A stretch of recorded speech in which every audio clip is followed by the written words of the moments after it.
প্রায় ৭৮ বছরের পুরনো রমেশের ঐতিহ্যবাহী রসমঞ্জুরি। 1948 সালের 28শে জুন স্বর্গীয় রমেশচন্দ্র ঘোষ এই দোকানটা প্রতিষ্ঠা করেন। এখানে একসাথে বড় বড় কড়াইয়ে প্রায় 400 কেজি দুধ জাল দেওয়া হচ্ছে রসমঞ্জুরির ক্ষীরের জন্য। আচ্ছা, রেসিপিটা একটু বলেন তো কিভাবে তৈরি করেন? প্রথমত দুধ নিয়ে আসে, দুধ থেকে জাল করা হয়, জাল করার পরে ওটা আবার ছানা কাটে, কালি করে ছানা কাপড়ে সেকান হয়। তখন সেকা শেষ হয়ে যায়, তখন আবার কালিকার ওটা নিয়ে যায় ফ্যাট দেয়, ওখানে ময়দা দেয়, কিছু সুজি, দুধ, চিনি দেওয়ার পরে আমরা মাখার পরে এখানে নিয়ে আসি, নিয়ে আসার পরে মেশিনে দিই, মেশিনে দিয়ে যে গুটি কাটিয়ে কাটার পরে শিরা দিবে, শিরা হবে তখন আবার রসমঞ্জুরির মধ্যে দিবে। মেশিনের সাহায্যে ছোট ছোট দানা বা গুটি যেটাই বলেন না কেন তৈরি করার পর কিন্তু এই যে দেখতে পাচ্ছেন শিরায় এই দানাগুলো সিদ্ধ করা হচ্ছে। এদিকে দেখতে পাচ্ছেন এক ডেক ভর্তি যেই রসমঞ্জুরির দানাগুলো আছে সেগুলো শিরার মধ্যে ডুবিয়ে সিদ্ধ করা হচ্ছে এবং সারি সারি এখানে কিন্তু আরো এক ডেক একদম ভর্তি করে রসমঞ্জুরি শিরায় কিন্তু ডুবিয়ে রাখা হয়েছে। তো এইভাবে একটার পর একটা চলতেই থাকে এখানে রসমঞ্জুরি তৈরি করা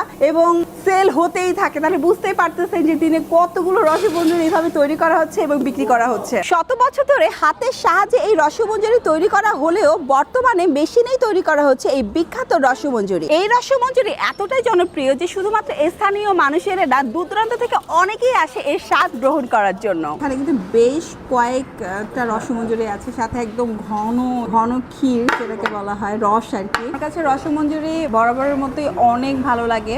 আর গাইবান্ধার রসমঞ্জুরিতে সবসময় শুনে আসছি একদম সেরা, আসলেই অনেক মজার। মিষ্টির পরিমাণটা একটু বেশি, বাট খুবই ঘন একটা রস পাবেন, তাতে অনেক মজার একটা মিষ্টি।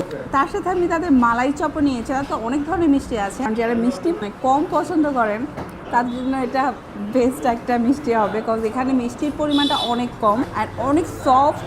আমার কাছে খুবই ভালো লাগছে। আর এটা লোকেশন হচ্ছে গাইবান্ধা সদর সার্কুলার রোড। আর একটু যদি সহজ করে বলা যায় তাহলে তাজ সিনেমা হলের অপোজিটেই আপনারা পেয়ে যাবেন রমেশ সুইটস। সো বন্ধুরা, এখন বিদায় নিয়ে নিব। আজকের ভিডিওটি ভালো লাগলে প্রভাস টাইমের সাথেই থাকবেন, ভালো থাকবেন, সুস্থ থাকবেন। আল্লাহ হাফিজ।